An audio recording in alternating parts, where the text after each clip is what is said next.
Welcome to Kripabhavan Daily Reflections. Introduction. Luke 2 verses 41 to 51 offers one of the few glimpses into the hidden years of Jesus' youth and the lived experience of the Holy Family. While much of the theological focus often rests on the Christological implications of Jesus' self-awareness, this passage also contains a powerful, though often understated, reflection of Mary's interior life.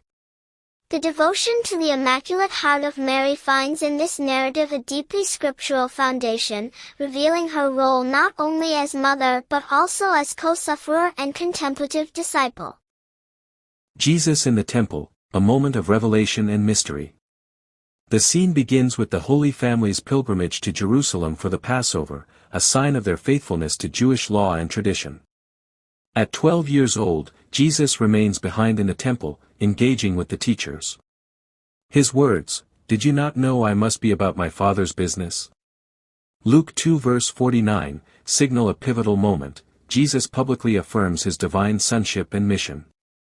For Mary and Joseph, this moment brings not only anxiety but confusion. Luke tells us that, they did not understand what he was saying to them, v. 50.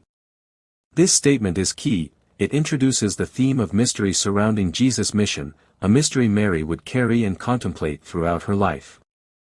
Mary's heart, a vessel of sorrow and contemplation. The passage ends with a quiet but profound verse. His mother treasured all these things in her heart. Luke 2 verse 51. This is not the first time Luke records Mary's interior reflection, cf. Luke 2 verse 19, but here it takes on a deeper resonance. Jesus' declaration of divine identity introduces a tension between her maternal role and the reality of his divine mission.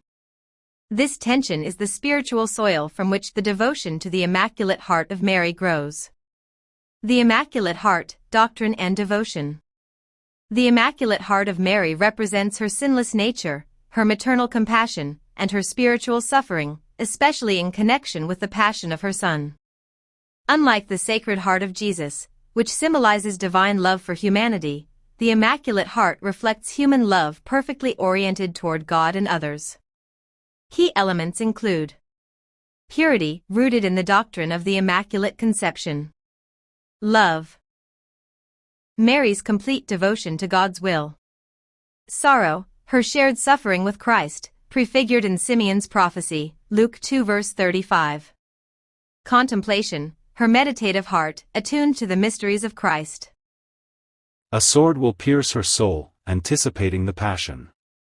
The prophetic words of Simeon, "And a sword will pierce your own soul too," resonate profoundly with the temple episode. Though not physically pierced, Mary experiences the emotional and spiritual agony of a mother slowly witnessing her son's separation and ultimate suffering. Luke 2 verses 41 to 51 is one of several piercings of her heart, culminating in her presence at the foot of the cross. Devotional implications and spiritual lessons. This narrative encourages the faithful to contemplate the mystery of God's work even when it causes confusion or pain. Embrace silence and interiority, like Mary, as a path to deeper understanding. Join in Christ's suffering, recognizing that love often entails sorrow. Look to Mary as a model of how to respond to divine mystery, with faith, love, and perseverance. The devotion to her Immaculate Heart is not mere sentimentality. It is a spiritual alignment with a woman who bore, loved, and released her Son into his salvific mission. Conclusion.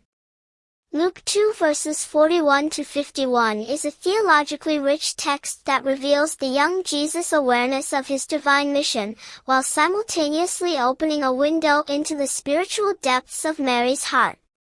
Her confusion, sorrow, and contemplation anticipate the fullness of her suffering and her unwavering fidelity. The Immaculate Heart of Mary thus stands as both a theological symbol and a spiritual invitation, to ponder deeply, to love purely, and to suffer redemptively.